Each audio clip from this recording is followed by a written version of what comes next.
শ্যামলীকে জব্দ করতে গিয়ে নিজেই ক্লায়েন্টদের সামনে জব্দ হয়ে গেল তিশা। হ্যাঁ বন্ধুরা, এমনটাই দেখা যাবে। তাই সম্পূর্ণ জানতে ভিডিওটিতে লাইক দিয়ে চ্যানেলটি সাবস্ক্রাইব করে দেখতে থাকো। গল্পের শুরুতেই দেখা যাবে প্রতিম শ্যামলীকে বলছে, আচ্ছা শ্যামলী, এবার বলো তুমি কি ভেবেছো? তখন শ্যামলী বলে, আমি তো এখনো কিছুই ভাবিনি প্রতিম দাদা, আর তাছাড়া স্যারের সাথে তো একটু আগেই কথা হলো।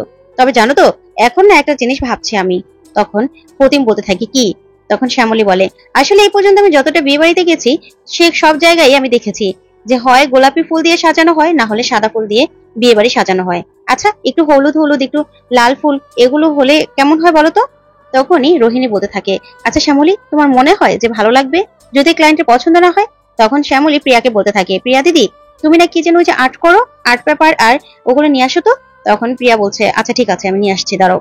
তারপরেই প্রিয়া সেই পেপার নিয়ে আসলেই সেখানে শ্যামলী আর্ট করে করে ওদেরকে দেখাতে থাকে। তখন রোহিণী বলতে থাকে, তুমি তো খুব ভালোভাবে বুঝালে শ্যামলী, এবার তোমাকে ল্যাপটপে কিভাবে করতে হবে সেটা দেখাচ্ছি, দাঁড়াও। তুমি যে ডিজাইনগুলো বলছো না, এগুলো সার্চ করলে পাওয়া যায় এই ছবিগুলো। তারপরে তোমাকে সেই ছবি দিয়ে প্রেজেন্টেশন বানাতে হবে। তারপরে এই বলে রোহিণী সবাই মিলে শ্যামলীকে প্রেজেন্টেশন বানানো শেখাতে থাকে। কিন্তু শ্যামলী কিছুতেই বুঝতে চায় না, আর বলতে থাকে, রোহিণী দিদি, আমি তো কিছুই বুঝতে পারছি না, আমি পারবো? তখন ঠাম্মি ওখানে চলে আসে, আর এসে বলতে থাকে, শুধু মেয়েটার মুখে পারবো না পারবো না। আরে তুই সব পারবি, এত চিন্তা করিস না তো, ওরা আছে তো, সব শিখিয়ে দেবে, তুই চেষ্টা করতো। তখন রোহিণী বলে, আমি যেভাবে ছবি চার্জ দিয়ে বের করেছি না, এভাবে ছবি বের করো আগে, তারপর ডাউনলোড দাও, তারপর সেটা দিয়ে প্রেজেন্টেশন বানাও, বুঝেছো? তখন শ্যামলী ল্যাপটপ নিয়ে সে সার্চ করে ছবি বের করে ডাউনলোড করার চেষ্টা করে, কিন্তু কিছুতেই বুঝতে পারে না। অন্যদিকে দেখা যাবে তিশা আর অরু সেই ব্যাপারগুলো লুকিয়ে লুকিয়ে দেখতে থাকে। আর তখন অরু বলতে থাকে, কি ব্যাপার তিশা, শ্যামলী প্রেজেন্টেশন তৈরি করছে মানে কি? এই দায়িত্বগুলো তো তোমার ছিল। তখন তিশা বলে, হ্যাঁ, দাদাভাই মনে করছে কাককে পেখম পড়ালে সে ময়ূর হয়ে যাবে, বুঝেছো? আমি দাদাভাইয়ের কাছে জিজ্ঞাসা করতে গিয়েছিলাম কালকে প্রেজেন্টেশন নিয়ে। দাদাভাই কি বললো জানো? যে এটা প্রেজেন্টেশন তৈরি করবে শ্যামলী, আর ক্লায়েন্টের সামনে ওই সবকিছু করবে। তখন ওরও বলতে থাকে, এটা বেশি বাড়াবাড়ি হয়ে যাচ্ছে, না না, এত কিছু নেওয়া যাচ্ছে না। তখনই তিশা বলতে থাকে, ওরু, আমি দেখতে পাচ্ছি এই মেয়েটা সব বিষয়ে যদি এই মেয়েটাকে ইনভলভ করা হয়, তাহলে তো কদিন পরে ও আমাদের মাথায় উঠে নাচবে। তখন ওরু বলে, না, এগুলো যে করে হোক বন্ধ করতে হবে। তারপর দেখা যাবে ওরা দাঁড়িয়ে দাঁড়িয়ে শ্যামলী প্রেজেন্টেশন করা দেখতে থাকে।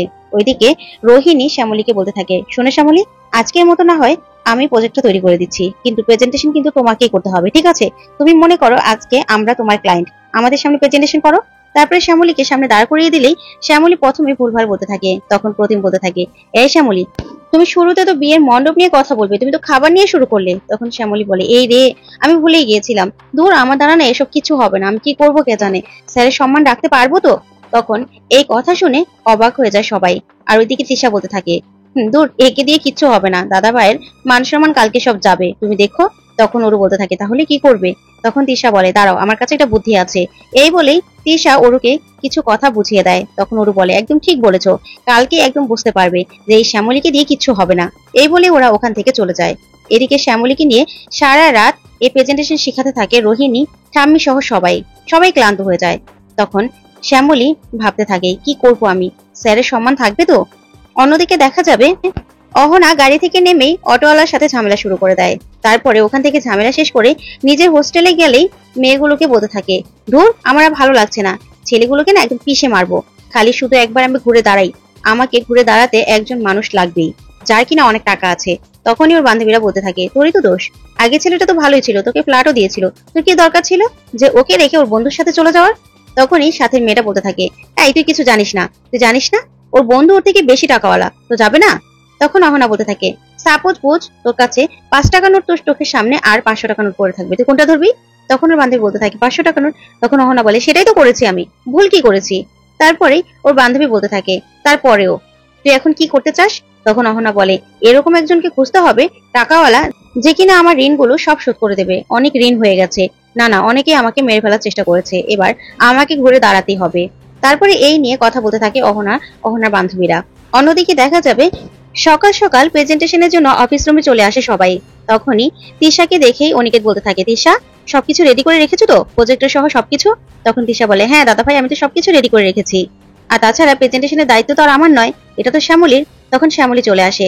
আসার পরে অনিকেত বলতে থাকে, ক্লায়েন্টরা চলে আসবে, ক্লায়েন্ট কিন্তু খুবই খুঁতখুঁতে স্বভাবের, ওনাদের সামনে কিন্তু ভালো করে প্রেজেন্টেশন করতে হবে শ্যামলী। তখনই শ্যামলী বলতে থাকে, স্যার, আসলে আমি খুব অল্প সময় পেয়েছিলাম তো, তাই আমি ঠিকঠাক মতো করে উঠতে পারিনি, তখন অনিকেত বলতে থাকে, আমি খুব আশা করেছিলাম শ্যামলী যে আপনি পারবেন। তখন শ্যামলী বলে, সময়টা খুব অল্প ছিল স্যার। তখন অনিকেত বলে, আচ্ছা ঠিক আছে, আজকের মতো আমি সামনে নিচ্ছি, কিন্তু পরবর্তীতে কিন্তু আপনাকেই করতে হবে। তখন শ্যামলী বলে, ঠিক আছে।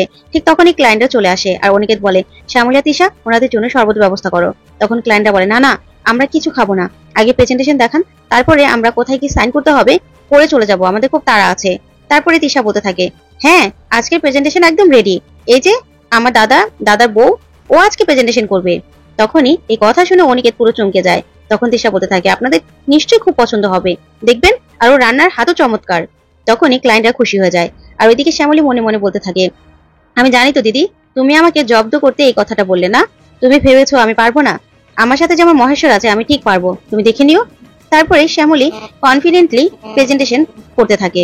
তখন অনিকেত যেটা দেখে খুব খুশি হয়ে যায়, আর শ্যামলী ক্লায়েন্টদেরকে খুব সুন্দর করে সবকিছু বুঝাতে থাকে, আর ক্লায়েন্টরাও খুব খুশি হয়।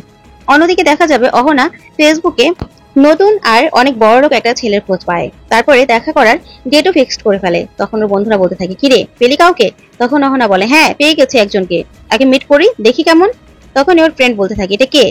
তখনই অহনা বলতে থাকে, দেখলাম তো, এমনিতে ভালোই, সবকিছু তো ঠিকঠাকই আছে, অনেক বড়লোক মনে হচ্ছে, একে আমাকে বশ করতেই হবে। তখনই ওর বন্ধু বলতে থাকে, তাহলে খুব সুন্দর করে সেজেগুজে যাবি, বুঝেছিস? তখন অহনা বলে, হ্যাঁ সেজেগুজে তো যেতেই হবে, না হলে পটাবো কি করে? তখনই এই বলে অহনা হাসতে থাকে। অন্যদিকে দেখা যাবে শ্যামলী প্রেজেন্টেশন শুনে ক্লায়েন্টরা খুব খুশি হয় আর বলে, ওয়েল ডান, খুব ভালো লাগলো আমাদেরকে, এখন কোথায় সই করতে হবে বলুন। তখনই অনিকেত খুশি হয়ে যায় আর সাথে সাথেই কাগজপত্র দিয়ে দেয় ক্লায়েন্টের কাছে। তখন কাগজপত্রে সবকিছুতে সই সাবুত করে দেয় ক্লায়েন্টরা আর খুব খুশি হয়। আর ওইদিকে তিশা জব্দ হয়ে বসে পড়ে আর মনে মনে বলতে থাকে, শ্যামলী এত কনফিডেন্টলি কি করে ফেললো প্রেজেন্টেশনটা, আমি তো কিছুই বুঝতে পারছি না। তারপরে দেখা যাবে অনিকেত ক্লায়েন্টদের বাহিরে ছাড়তে গেলেই শ্যামলী তিশার কাছে যায় আর বলতে থাকে, কি দিদি, আমার প্রেজেন্টেশন কেমন লাগলো? তখন তিশা কিছুই বলে না। তখন শ্যামলী বলে, তুমি ভেবেছিলে তো না যে আমি তোতলাবো, আমি কিছু বলতে পারবো না, স্যারের মান সম্মান যাবে? কোনোদিনও না, দেখো কি সুন্দর করে প্রেজেন্টেশন করলাম, একটুও তোতলাইনি, বুঝেছো? তাই শুধু শুধু আমার পেছনে লাগতে এসো না। তখন তিশা বলতে থাকে, শোনো শ্যামলী, এত উড়ো না, বুঝেছো? এত উড়ো না, পাখা ছিঁড়ে একদম পড়ে যাবে। এই বলে তিশা কোনো মতে ওখান থেকে পালিয়ে চলে যায়। তারপর অনিকেত আসে আর অনিকেত এসে শ্যামলীকে বলতে থাকে, শ্যামলী আপনি খুব ভালো প্রেজেন্টেশন করেছেন, তাহলে যে শুরুতে বললেন যে স্যার আমি পারবো না। তখন শ্যামলী বলতে থাকে, আসলে স্যার আমি ভয় পেয়েছিলাম যদি ভুল কিছু হয়ে যায় আর আপনার সম্মান চলে যায়। তখন অনিকেত বলে, শুনুন, আমাকে কি আপনার বোকা মনে হয়? আমি আপনাকে আগে শ্যামলী হলে হ্যাঁ ভয় পেতাম, দিতে ভাবতাম, কিন্তু যখন থেকে জেনেছি আপনি তিস্তা, তখন থেকে আমি বুঝে গেছি যে আপনার ভিতরে যে প্রতিভাগুলো আছে সেগুলোকে ইচ্ছে করলে বের করে আনতে পারবেন, আপনি সব পারবেন। এখন দেখলেন তো, ঠিক ক্লায়েন্টের সামনে খুব সুন্দর করে প্রেজেন্টেশন তৈরি করলেন। তখনই শ্যামলী বলতে থাকে, স্যার আমিও পারছিলাম না, বুঝতে পারছেন, সবাই আমাকে নিয়ে হাঁপিয়ে পড়েছিল, সবাই ঘুমিয়ে পড়েছিল। তখন আমি মনে মনে আপনার কথা ভেবেই তারপরেই আবার নিজে কনফিডেন্টলি এই প্রেজেন্টেশনটা তৈরি করেছি, আর ভেবেছি না আমাকে শিখতেই হবে। তখন অনিকেত খুব খুশি হয়ে যায় আর বলতে থাকে, খুব ভালো করেছেন আপনি, বুঝেছেন, খুব ভালো করেছেন। তখন এই কথাগুলো শুনে শ্যামলী খুব খুশি হয়ে যায় আর মনে মনে বলতে থাকে, স্যার আপনি তো আর তিস্তার হাজবেন্ড না, শ্যামলীর হাজবেন্ড, বুঝেছেন? তাই শ্যামলীর আপনাকে হারানোর খুব ভয়। এই ভেবে শ্যামলী হাসতে থাকে। তো বন্ধুরা, আজকের আপডেটটি কেমন লাগলো অবশ্যই কমেন্ট করে জানাতে ভুলবে না, আর পরবর্তী আপডেট পেতে চ্যানেলটি সাবস্ক্রাইব করবে। ধন্যবাদ।